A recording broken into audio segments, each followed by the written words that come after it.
সালটি ছিল 1908 সাল। দিনটি ছিল আজকের 2 মে।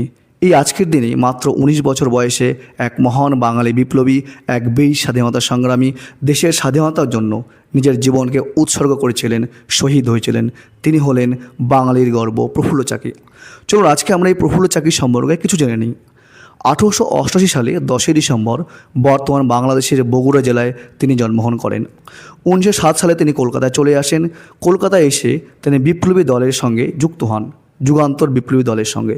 এই যুগান্তর দলের সঙ্গে যুক্ত হয়েই তিনি ক্ষুদিরাম বসুকে সঙ্গে নিয়ে যুগান্তর দলের নির্দেশে তিনি কুখ্যাত ব্রিটিশ বিচারপতি কিংসফোর্ডকে হত্যার চেষ্টা চালিয়েছিলেন দেশের স্বাধীনতার জন্য। কিন্তু মিশনটি ব্যর্থ হয়। ব্রিটিশদের হাতে ধরা পড়বেন না, এই সংকল্পে তিনি নিজেই নিজের কপালে গুলি চালিয়ে দেশের স্বাধীনতার জন্য নিজের জীবনকে উৎসর্গ করেছিলেন, মৃত্যুবরণ করেছিলেন, নিজেকে শহীদ করেছিলেন। মৃত্যুর মুখেও তিনি বিপ্লবী দলের কোনো গোপন তথ্য ফাঁস করেননি, শুধু বলেছিলেন, রাজ ফাঁসি নয়, রক্তই হবে আমার সাক্ষী। তাই এই মহান বিপ্লবীকে, তার আত্মবলিদানকে ভারতবাসী কখনো ভুলবে না, যা কখনো ভোলার নয়।